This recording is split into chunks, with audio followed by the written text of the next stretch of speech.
Buenas tardes, estos son Noticias UD. Atención, hace unos momentos acaba de ganar Claudia López para la alcaldía de Bogotá con un total de 1.109.362 votos, la primera mujer en ocupar este puesto. Pero, ¿quién es Claudia López? ¿Cuál es su recorrido político?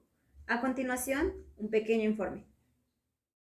Su despertar político comenzó con la séptima papeleta, siendo una de las lideresas aun cuando era estudiante de pregrado. Adquirió experiencia en la Consejería Presidencial para la Juventud y en la Contraloría Distrital.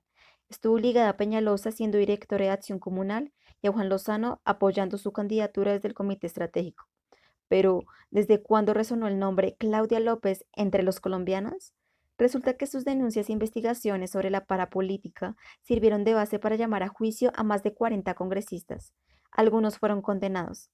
Por ejemplo, el caso de Luis Alfredo Ramos al fin concluyó, condenado a 8 años, quien la demandó por manchar su nombre en ese entonces. El Tiempo despidió a López después de manifestar que el diario encubrió lo de los bonos de agroingreso, además de favorecer la candidatura de Santos. Llegó al Senado en el 2014, formó parte de la coalición Colombia, propugnó la famosa consulta anticorrupción y finalmente llegó el día en que Claudia López gana las elecciones a la alcaldía.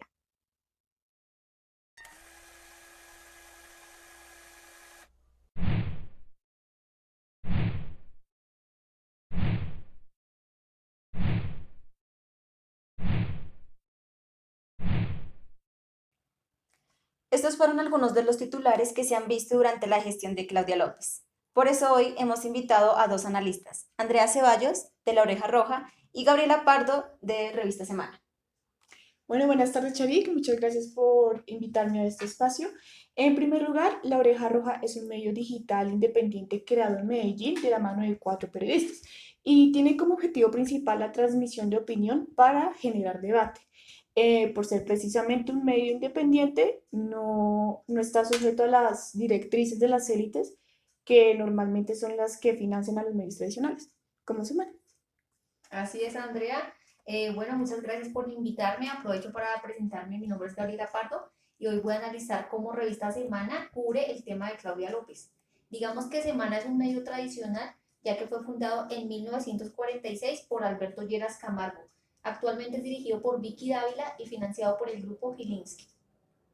Remitiéndonos a las noticias sobre la alcaldesa en La Oreja Roja, se evidencia una transición de la opinión de este medio.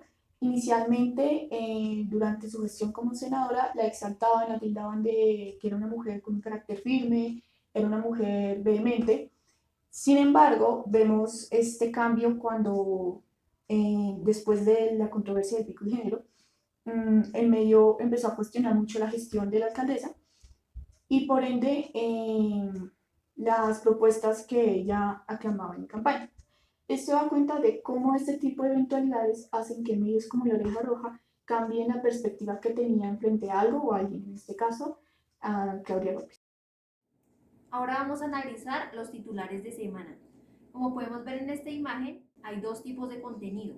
La columna del lado izquierdo se compone de noticias alrededor de la pandemia y cómo la manejó Claudia López, mientras que la del lado derecho se compone de videos de una serie llamada El Control, que tienen un tono mucho más sarcástico y amarillista y llama mucho la atención del espectador que tiene ganas de hacer clic para enterarse de qué va.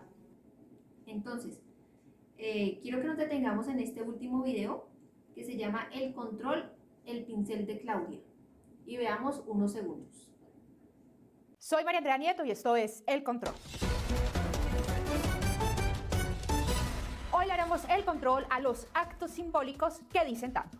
Sí, les hablo de la deferencia de la alcaldesa de Bogotá, Claudia López, con la comunidad LGBTIQ+, al asistir a un acto para pintar unas escaleras ubicadas al norte de Bogotá que estaban pintadas con el arco iris y fueron vandalizadas. Lo primero que vamos a decir y dejar muy claro aquí en El Control es que rechazamos todos los actos de vandalización que irrespeten los derechos de expresión y las libertades de las comunidades LGTBIQ+, de los niños, de las mujeres, de los afros, de los indígenas y de todas las comunidades, incluido también los derechos de las mayorías. Pues bien, la alcaldesa participó en este acto de reparación simbólica y convocó a amigos e influenciadores para resarcir el daño y, por supuesto, tomarse la respectiva foto y subirla a las redes sociales. Por eso surgen algunas preguntas. ¿Todos los bienes públicos valen igual para la alcaldesa?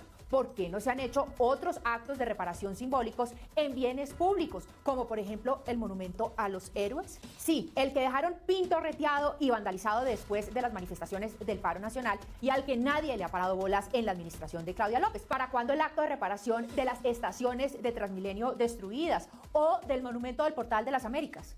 En las iglesias pintadas, en los bienes privados destruidos. La alcaldesa tiene todo ese tiempo de sobra para irse a pintar escaleras, además con una diminuta brocha.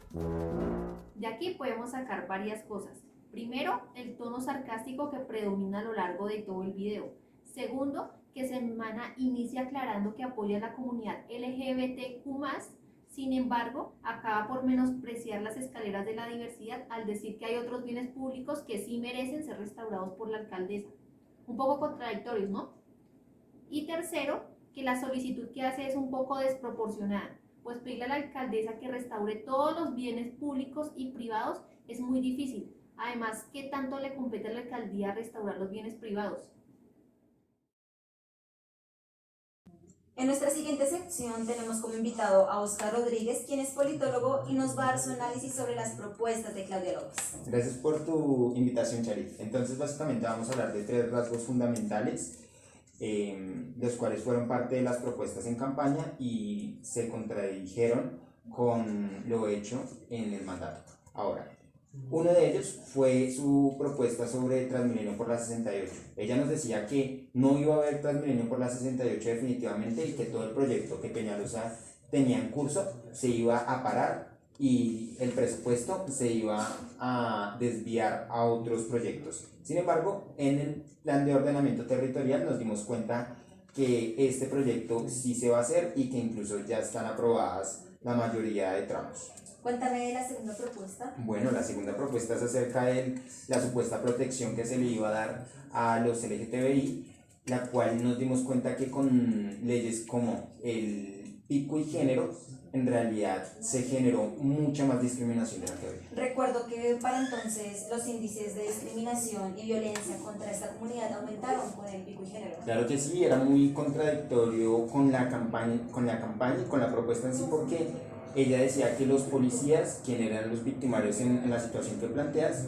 iban a ser quienes defenderían a esta comunidad.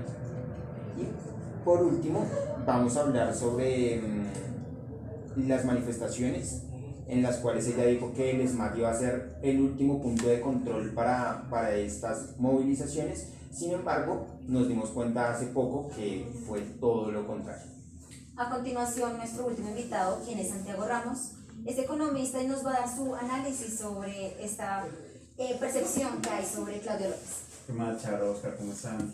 Realmente la percepción que hay de Claudia López ha ido de mejor a peor. Realmente recordemos que cuando ya gana las elecciones en el 2019 lo hace con un 35,21%, 3 puntos porcentuales por encima de su principal rival, que en este caso fue Carlos Fernando Galán. Inicia su mandato y después, más o menos 7-8 meses después, en el mes de abril del 2020, ya cuando se inicia la pandemia, es cuando toma y coge su punto más alto de favorabilidad, llegando a un 89% de la población, de acuerdo con las cosas que había realizado, principalmente siendo 2. La primera, cómo se enfrentó contra el gobierno de lo que vino siendo el presidente Iván Duque Vélez, puesto que muchas veces se llevó en contra y se vieron fuertes discrepancias entre ambos mandatarios. Y la segunda fue las medidas que tomó respecto a la realización de la pandemia, mandó a toda la gente a su casa, a trabajo en línea, y eso también fue un apoyo fundamental por parte de la ciudadanía. Y con todo lo dicho,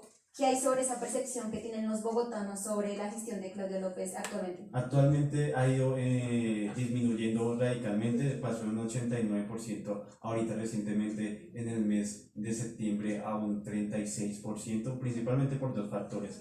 O 3. El primero que todos es el mal manejo de la pandemia. Recordemos que a corto plazo fueron buenas decisiones, pero a largo plazo generó muchísimos problemas, tanto económicos, sociales y culturales, puesto que fue muy difícil la reactivación económica en la ciudad capital. Después, el aumento de la inseguridad y la delincuencia. Con la pandemia también aumentó la delincuencia y a corto plazo se entendió, pero después a largo plazo no hubo mejoría y más sin embargo fue aumentando. Y la tercera fue la brutalidad y represión social por parte de lo que decía mi compañero en las manifestaciones sociales por parte del ESMAD y la policía. Muchas gracias por aceptarme la invitación.